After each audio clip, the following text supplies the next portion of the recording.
लोक मड़ई महोत्सव 2023 में आपका स्वागत है।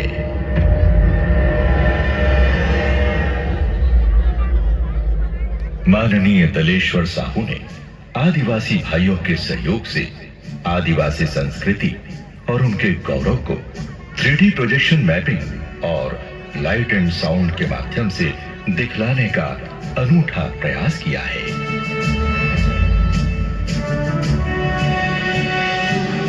इस बार हम अपने इतिहास पुरुषों के पराक्रम और उस काल की महत्वपूर्ण घटनाओं के बारे में जानेंगे। माननीय मुख्यमंत्री श्री भूपेश बघेल के कला प्रेम और बहुत ही सहजता के साथ छत्तीसगढ़ में अंतर्राष्ट्रीय आदिवासी महोत्सव का आयोजन और विश्व आदिवासी दिवस का अवकाश प्रारंभ किया है। इसके साथ साथ आदिवासियों के जीविकोपार्जन के सारे प्रबंध किए हैं। छत्तीसगढ़ की पावन धरा अनेक क्रांतिकारियों और समाज सुधारकों के योगदान की साक्षी रही है, जिन्होंने अपना संपूर्ण जीवन मातृभूमि की रक्षा और जन जन के कल्याण के लिए समर्पित कर दिया। इतिहास के पन्नों में ऐसे अनेक नामी और गुमनामी शूरवीरों की गाथाएं दर्ज हैं, जिन्होंने अनेक कष्टों का सामना करके राष्ट्र की रक्षा के लिए अपने प्राणों की आहुतियां दी हैं।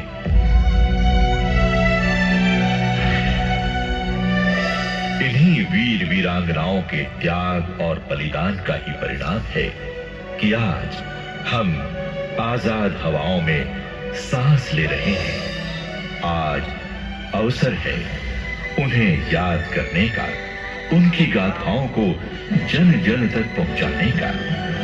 तो चलिए याद करते हैं हमारे गौरवशाली अतीत को।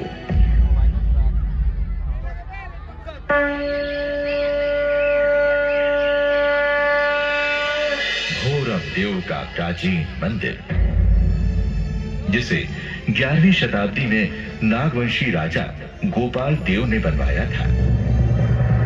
यह मंदिर अपने स्थापत्य कला और मूर्तियों के शिल्प के लिए काफी प्रसिद्ध है। पूरे भारत में उसकी आत्मा या कहें हृदय में बसा अपना छत्तीसगढ़।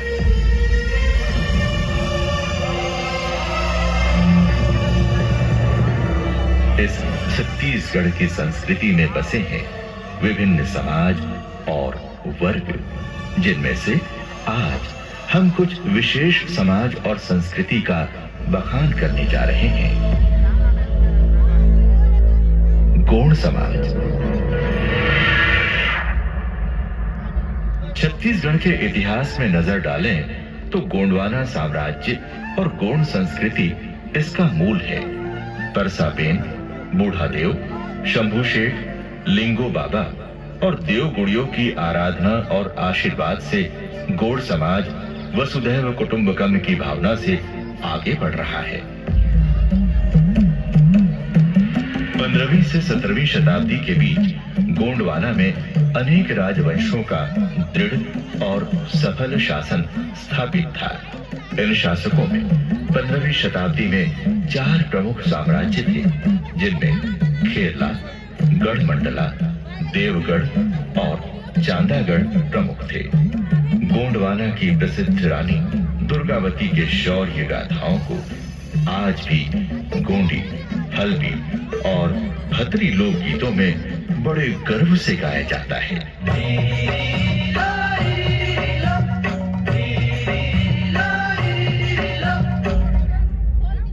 लिंगो बाबा की कर्मस्थली कचारगढ़ और पचमढ़ी के अरुरुम शंभू के दर्शन सहित जुन्नार देव बैतुल में कोसोडुम का स्थान ये गोंड समाज के पवित्र तीर्थ स्थल है। कमक्का, सरक्का का मेला और बड़े डोंगर में शंभू शेख का दर्शन करने आने वाले लोग आंगा देव के गणों के पीछे चलते हैं। टुंडा मुंडा और कुंडा तीनों संस्कार सभी के लिए आवश्यक हैं। गोंडी भाषा में इस धरती को सिंगार द्वीप या गंडो द्वीप कहा जाता है।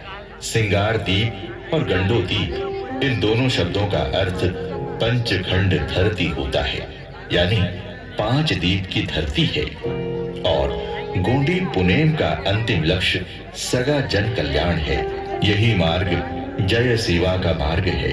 सभी जीवों का कल्याण और सेवा भाव का जय जयकार करने वाले गोंड अपने अधिष्ठाता पारी कुपार लिंगों के प्रति कृतज्ञता जाहिर करते हैं। गोंड समुदाय का जीवन नृत्य गान से भरा पड़ा है।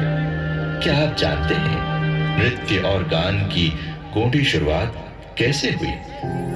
भौरों के गुंजन और फूलों के चारों ओर उनके नृत्य को इसकी शुरुआत मानी गई। यही नृत्य कला की शुरुआत थी।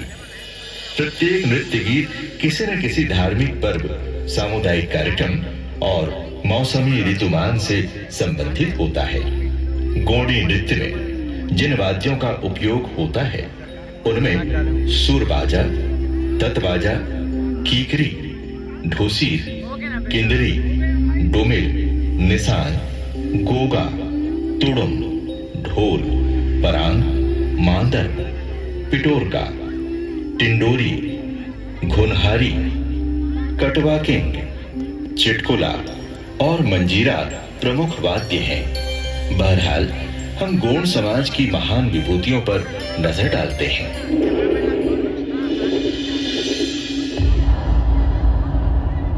सन धरती पर प्रवेश करते हैं और स्वाधीनता संग्राम की मांग पर जंगल सत्याग्रह के लिए तैयार ग्रामीणों पर टूट पड़ते हैं।